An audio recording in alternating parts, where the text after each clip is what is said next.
ready to go on this mission? Yep. Good, good, good. Let's recap. We go in, we take control, and we demand the government step down, right? Right. Yeah, good. Okay. You're not a traitor, are you? Me? No. Okay. Ready? 3, 2, 1. Ha! Aha! It's you! You're the traitor! No, I'm not. Look! I just must have played the wrong blinking card.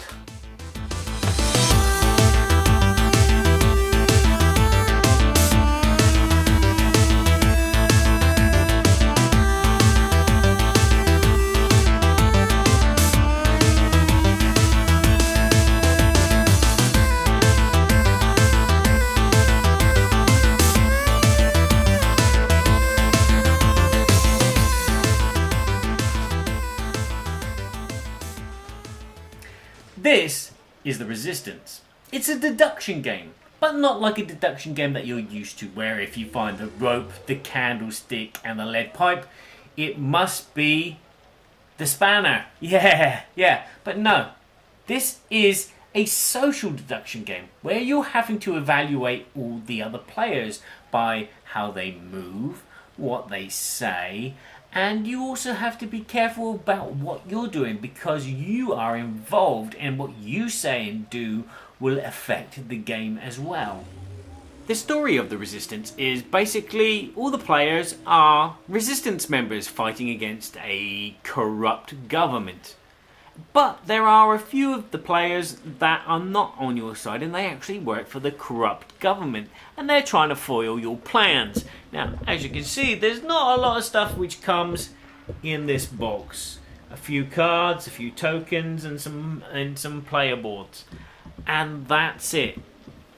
The game plays from 5 to 10 players, and there are these player boards that you can use to reference. You look at the number of players, it tells you how many of those players are going to be spies.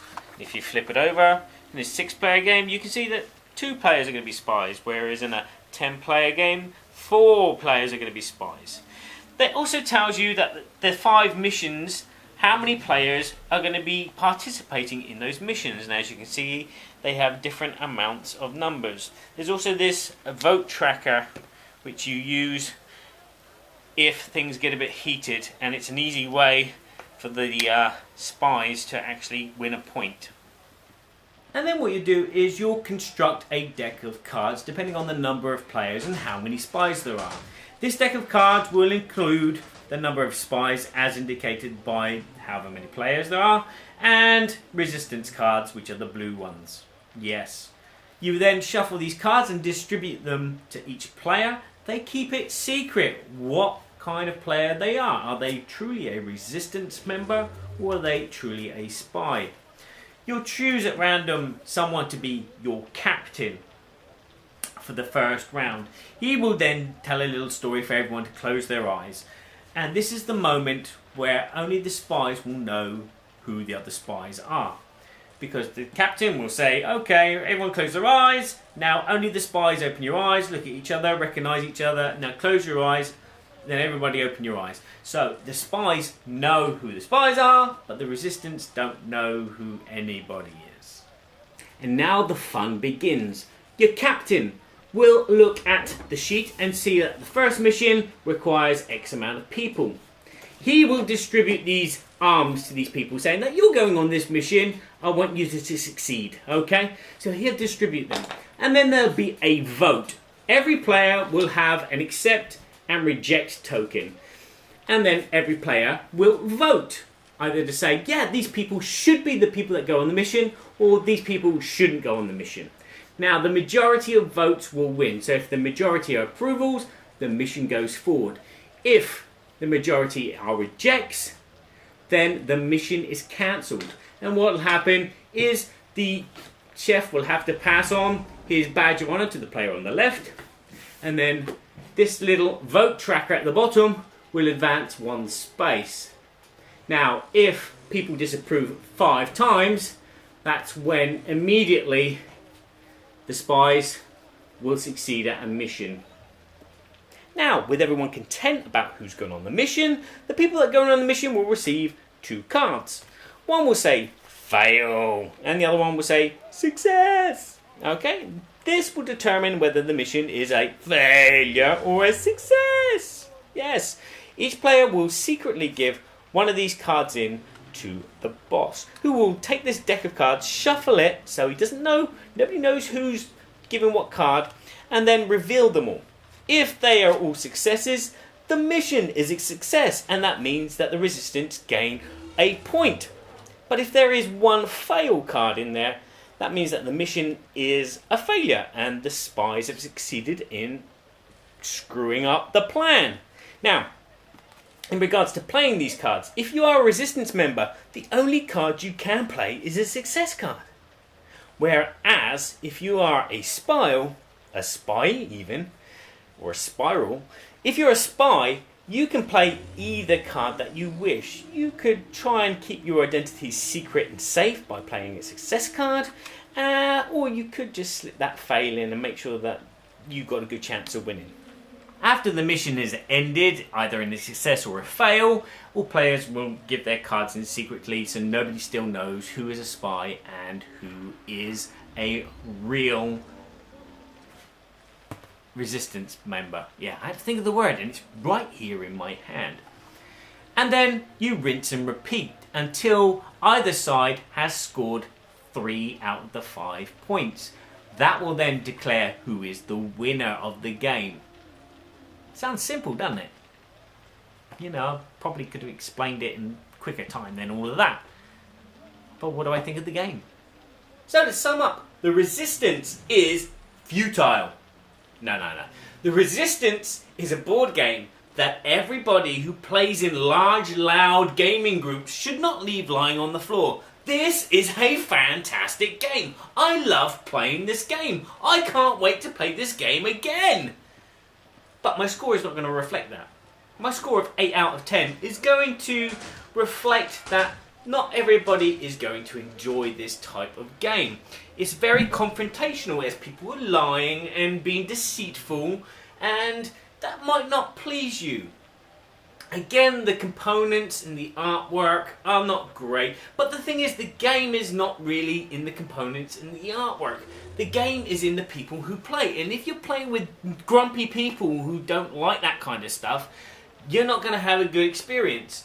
You're not going to have a good experience if you don't like arguing and people start arguing, or the inverse, if nobody argues but you want to argue. The components are pretty good. The cardboard chits are really nice, solid cardboard chits.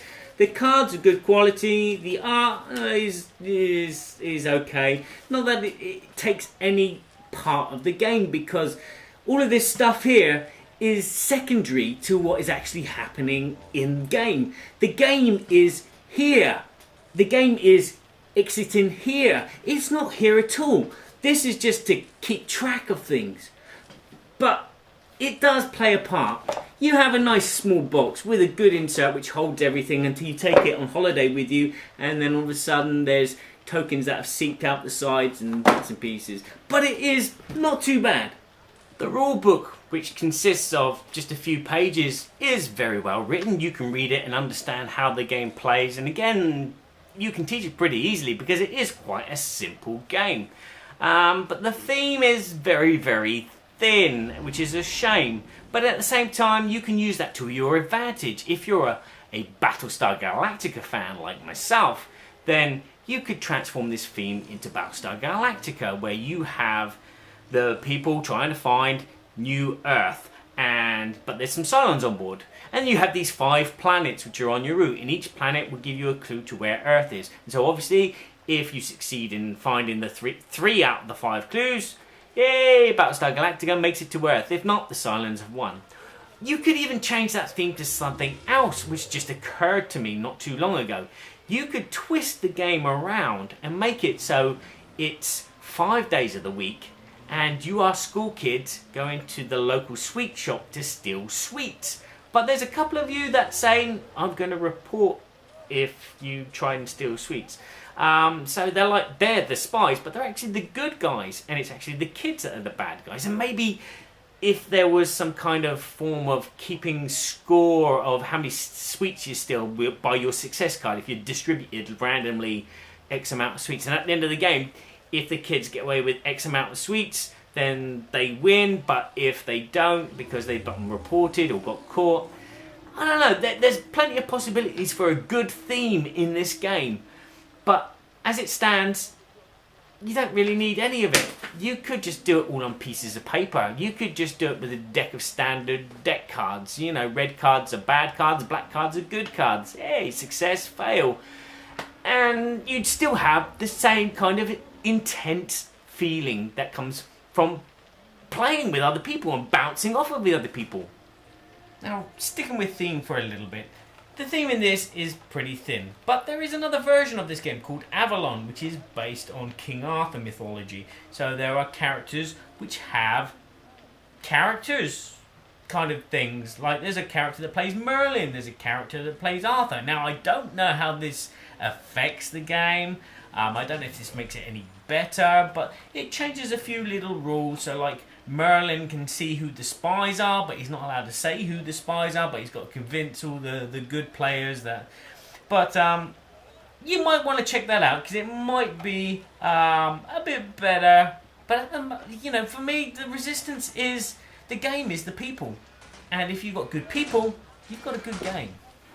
Now, one thing I haven't talked about are these plot thickening cards. This is a deck of cards which you can play with as well. So as you distribute a spy or resistance card to each player, you distribute one of these cards to each player, in secret of course. And these have like a special power. Now some of these special powers you can use whenever you wish. Some of these special powers you use once at the beginning of the game, and some of these special powers are continuous throughout the game. Now I haven't played with these and I haven't felt the need to play with them, but it's a nice little variant that you could use during the game. So like this card here, you may look at one played mission card. So at any time you play this only the once, and then you have to discard this card. You can look at a mission card that's been handed into the boss and find out if someone is put a success or a failure in. This one here. You must reveal your character card to one player of your choice right at the beginning of the game. So that's the first thing that you do. So there's quite a few of these cards. I think there's 15 here, and they all do slightly different things. Apart from this one here, there's 2 of the same. But they're all different, and you could throw them in to mix up the game a bit. But as I said, I haven't felt the need to, because the game is great as it is.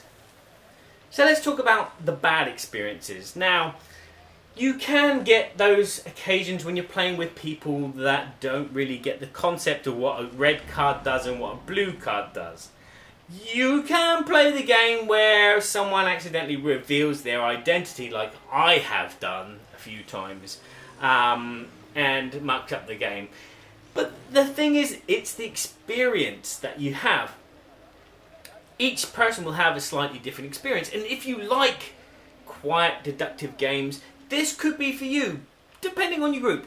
And if you like loud, rowdy kind of get in there and people pointing fingers at you saying, yeah, you're the bloody traitor, you are. Oh, I knew it all along. Ah, then this is a game for you if you've got that kind of group. But as I said, it's group dependent. This game is a super game, and I can't wait to get it to the table again because it is my cup of tea, and I love it very, very much. So you're going to need to take that with a pinch of salt.